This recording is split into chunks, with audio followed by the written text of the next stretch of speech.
வணக்கம். சற்று முன் வெளியான முக்கிய பரபரப்பான தகவல்கள். நீலகிரி, கோவை உள்ளிட்ட 6 மாவட்டங்களுக்கு கனமழை எச்சரிக்கை. வானிலை ஆய்வு மையம் தகவல். இதை பற்றி தகவல்களை தான் இந்த வீடியோவில் பார்க்க போகிறோம். கீழே இருக்கிற ரெட் கலர் பட்டனை கிளிக் பண்ணி சப்ஸ்கிரைப் பண்ணிக்கோங்க.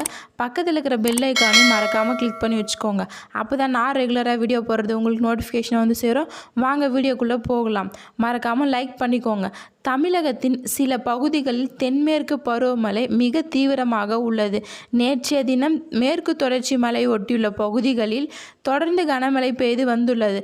அதிகபட்சம் நீலகிரி மாவட்டத்தில் 18 சென்டிமீட்டர் பெய்துள்ளது. அதேபோல கோவை, நெல்லை, புதுக்கோட்டை, தென்காசி, கன்னியாகுமரி, தேனி உள்ளிட்ட பகுதிகளிலும் பரவலாக கனமழை பெய்து வந்துள்ளது.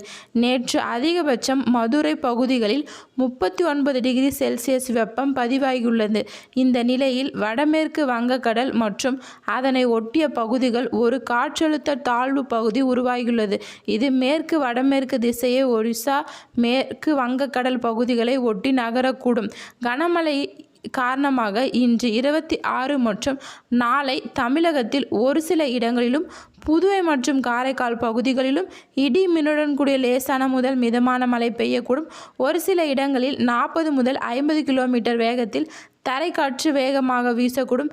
இன்றைய தினம் கோவை மற்றும் நீலகிரி மாவட்டங்களில் கன முதல் அதி கனமழையும், கன்னியாகுமரி, நெல்லை, தேனி மற்றும் தென்காசி மாவட்டங்களில் கனமழைக்கு வாய்ப்புள்ளது என்று வானிலை ஆய்வு மையம் தெரிவித்துள்ளது. சென்னை மற்றும் புறநகர் பகுதிகளை பொறுத்தவரை இன்று வானம் ஓரளவு மேகமூட்டத்துடன் காணப்படும். ஒரு சில இடங்களில் இடி மின்னுடன் கூடிய லேசான முதல் மிதமான மழை பெய்யக்கூடும். சென்னை அதிகபட்ச வெப்பநிலை 36 to 37 டிகிரி செல்சியஸை ஒட்டியிருக்கும்.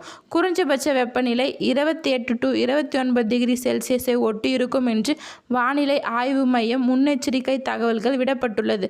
நன்றி, வணக்கம்.